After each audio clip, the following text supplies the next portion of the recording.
Thanks, everybody.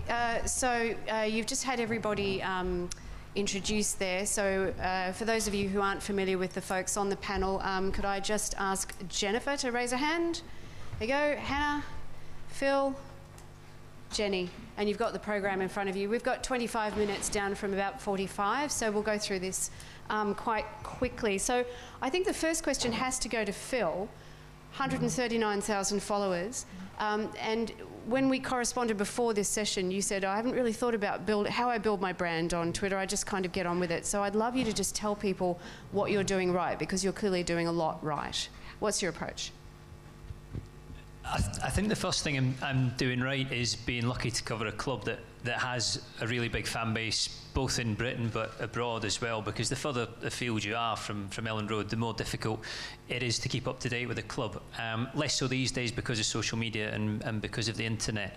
But it does make a huge difference, and the bigger following that a football club has, the more followers you're likely to attract automatically as a journalist.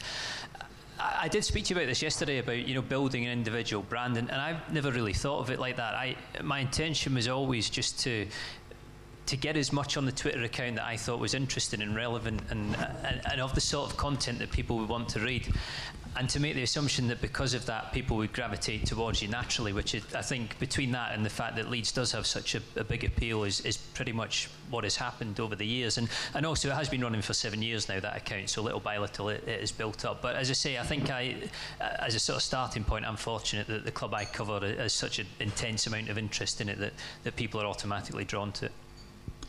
Something else I just want to ask you before we go on to other panellists is that you prefer Twitter to Facebook, and I think a lot of journalists have a favourite platform or a platform where a lot of their audience hangs out, and that's your existing audience.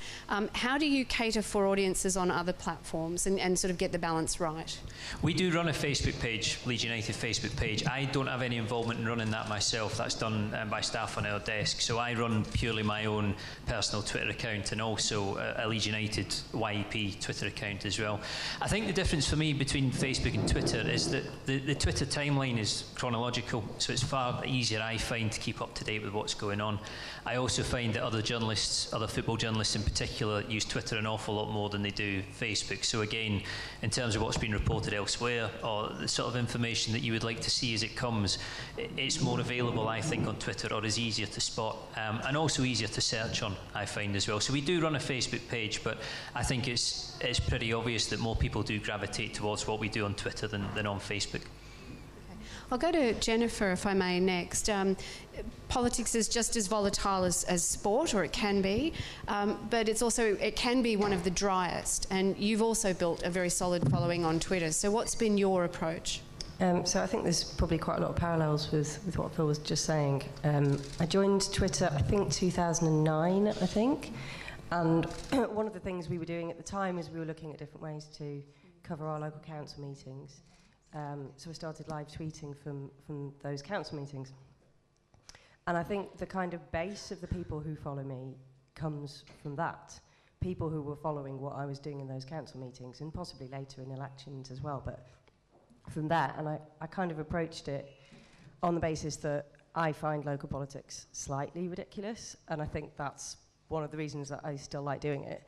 And I think a lot of the people who follow that stuff take it seriously, but also recognise that there's a lighter side to it as well. So I tried to bring a bit of personality to it, and that just seemed to go down quite well with people. And I think once people know what they're likely to get from you on Twitter, that kind of seals you and cements you in their mind a little bit. So if they sort of roughly know that they're going to get a kind of consistent tone, but stuff that's going to be accurate, stuff that, and also, the other thing that I think goes a long way is a degree of humility as well, is, own up when you got it wrong.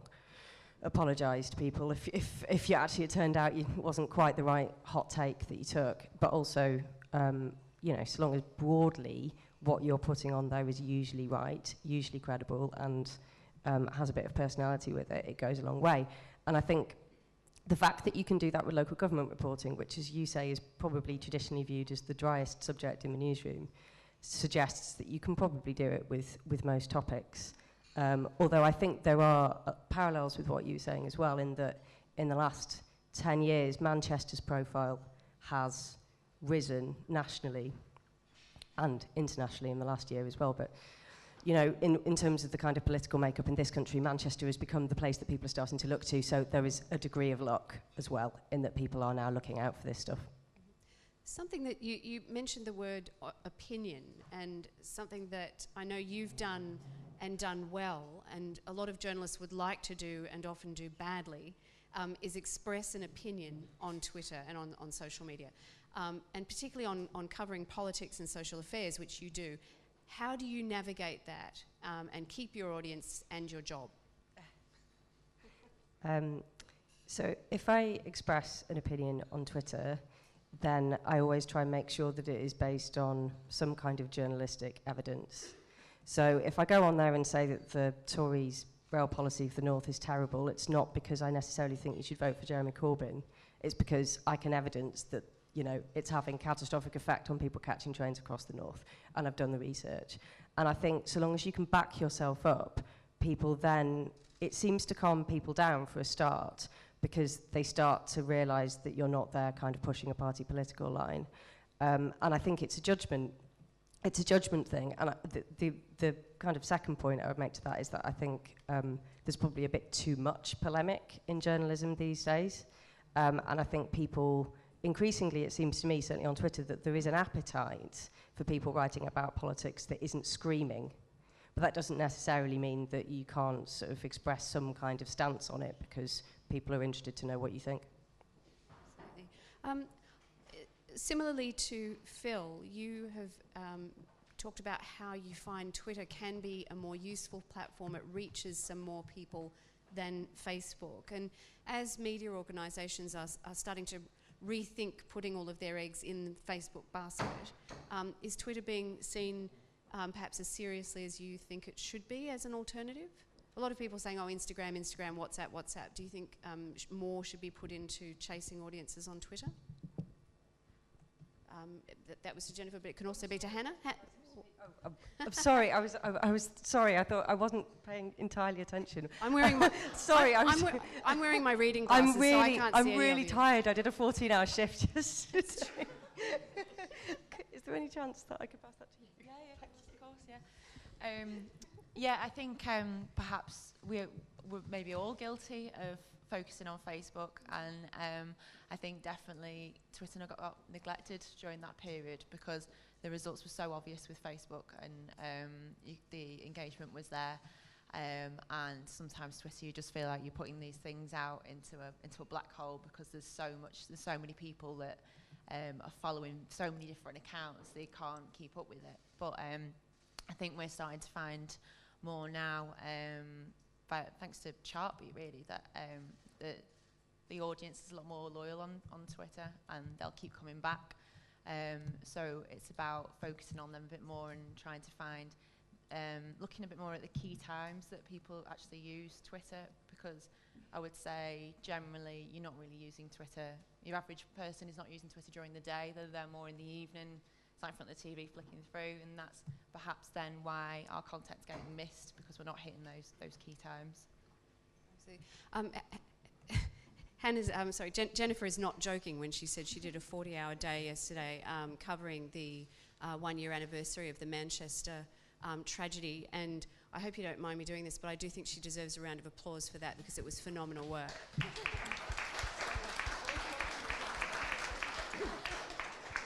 No, it was massive. So, Hannah, we will come to you now. You're not so much in the reporting role now, but in a more senior digital editor role in Cheshire and Merseyside. So what's your advice to editors and managers? Quite often the person who's managing social media is a more junior person. They come across innovative ways of doing their work. What's your advice, based on what we've heard earlier today, to really get the most out of that person for the masthead? For the masthead, for the audience, and to make the best out of that, and to be across the sorts of tools, the sorts of knowledge that you need, that person otherwise might think, gosh, I'm really just not being taken full account of here. Yeah, I mean, I think you've just got to keep using it. You've just got to use it all the time and make sure you're getting involved, seeing what your audience, what they're following, what they tweet about. Obviously, with the trending tab, you've got a really good idea every day of what the topics are people are talking about. So I guess it's just a case of just getting involved and making the most of it. It is trial and error. It's trial and error with any sort of social media platform. You never know first time if something's going to work. It's just a case of giving it a go. And if it doesn't get the response, maybe looking, okay, well, could we have done that? Would we've got a better response at a different day, at a different time, or is it just something that's not working at all? I'm going to ask the same question of Jenny, actually. Because you are also a very early adopter of social, also 2009. I was 2011, I was really late, so, you know. But getting the most out of the full range of staff across an outlet, and also the topics that we were talking about earlier about metrics, making sure that the right people in a newsroom know what they need to know. How do you make that work? Two mics. One of the things I always try to do is feedback to the reporters. So we get a lot of reporters who are really hung up about their page views, and they worry that they're not getting enough page views. But actually, if we get a post on Facebook that has, we measure comments and shares together, and we work out an interaction rate based on that. If they're getting a good interaction rate and it's lifting the interaction rate of the page, I'm happy with that. It doesn't necessarily matter about, well, the page views matter, but actually the engagement is just as important. If people aren't engaging on our pages, they're not going to be clicking through. They're not connecting with our brand, and we need to be able to do that. So it's constantly feeding back and showing people what works. So in the other half of my role, I'm a What's On editor, and we're constantly showing that a What's On post, something about a gin festival in Cheltenham, will do better at a certain time than a court story, because that's what our largely female audience are interested in. It's, yeah, using the audience what they know. Do you, Jenny, and do you, Hannah, both feel, I mean, you are both slavish users of social media yourselves now, and you have been for a really long time. Do you feel that that's obviously part of an editor's job now, I think, in a digital age, but for folks who are perhaps navigating that journey still perhaps a little bit behind, what would be your advice to get to where you are now, so that you've got an eye on the things that you need to know in the newsroom? Hannah, do you want to go first? I guess it's like I was saying, you've just got to get involved and get stuck in, I suppose. Kind of one of the good things I like with Instagram is now in Instagram stories, like straight away you see what's new on Instagram. So that's there right in your face, that you don't sort of feel like you're missing out on any updates because it's there straight away. And I like the sound of Joe mentioning about that new Twitter media site as well, because I think that would be really helpful for journalists to sort of pick up on what the new tools are, because I for one sort of noticed, oh, everyone's doing this threading thing, like, oh, how are they doing this, and looked into it. And the same day, once I was on Twitter and I was like, oh, there's a poll on here, how's someone done that? So I think perhaps maybe having somewhere that can point out these places and where new things are, so then everyone has a base level, and then when a new thing comes in, we're all on the same level, and we all know how to use it and what it is, and that it's even there. Sometimes I think some reporters can miss out on functions completely on things like Twitter, just because they don't appreciate that it's there. I'm just going to ask, it's a similar kind of question, I think, to the one that Joe Kelly asked, which is a show of hands as to who in the room is aware of the service First Draft News. So very, very small awareness. So I guess dealing with things like fact-checking, dealing with things like metrics like Chartbeat. Obviously, a lot of us are aware of Chartbeat, perhaps not so much of fact-checking tools. What do providers of these kinds of services need to do to interact with shop floor journalists, do you think? I would say they've just got to make us aware of them and promote them, because... How? And sometimes, well, I think sometimes as well, you don't actually realise you've got a problem until someone shows you a solution. For example, I've only been using CrowdTang the last few months, and now I don't really know how I did my job before without it. And similarly with Chartbeat, with the headline tests, previously you just use your news judgment and you looked at the stats and you went, okay, yeah, well, I know this is a better headline and it's getting more hits. Whereas now you've actually got this tool that'll tell you, yeah, there's some stats to back this up now as well. So I guess with anything new that's coming up, it's just a case, I suppose events like this would help as well, because previously I've never been to anything like this before. And if you have a place like this sort of where people can share ideas and say, I'm using this, it's great, is I rely heavily on recommendations. I wouldn't really go and often experiment with something without someone saying, you should try this, you should do this, this will work for you. Just because you don't really have the time to experiment with it and then find it's not really usable for your newsroom or doesn't really work in the way you want it to. So I think events like this can really help with that in the future, where we can sort of get together and recommend things to each other.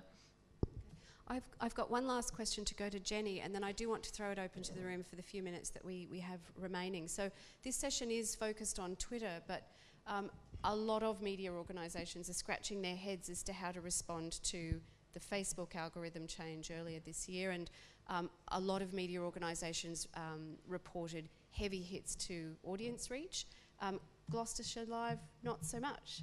So what were you doing before that meant that you didn't perhaps see such a drop, and what are you doing now to keep abreast of the continued changes to that algorithm? Again, I think it's because we know our audience. I spent 5 or 6 years out of journalism working in a purely digital role for a charity, and we focused on audience in that. So when I came back into the industry, that's what I looked at. So we only post on the page what we know will work. We take a couple of risks with some stories, and I can be, if I'm really not sure about it, I'll have a go and post it. But actually, we make sure we do regular native posts, so we're not just going after the clicks. We'll post. Yesterday evening, we posted a cute video of baby lemurs at a wildlife park.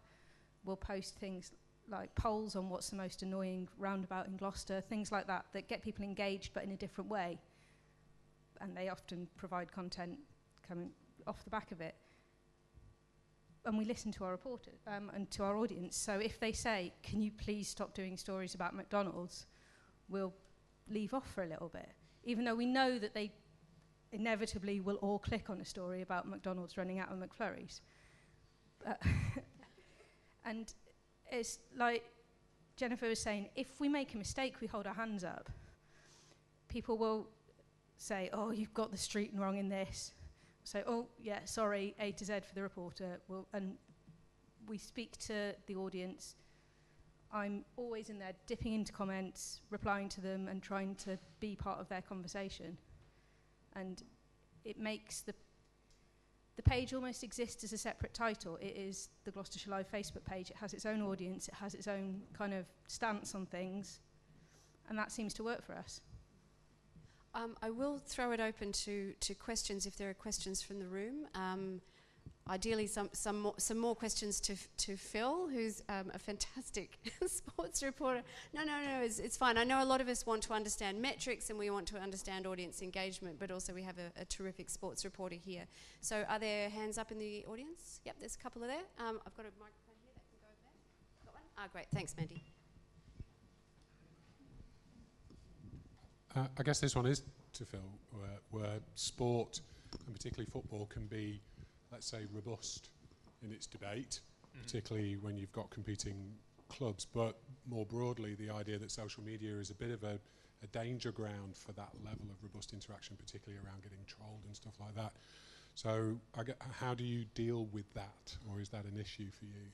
It is, although not to the same extent as it is for players who are on social media, particularly Twitter. And I often wonder why any of them are, because it's great when things are going well. It does seem to lead to pretty much outright abuse when things are going badly, and we've seen that in the second half of the season at Leeds.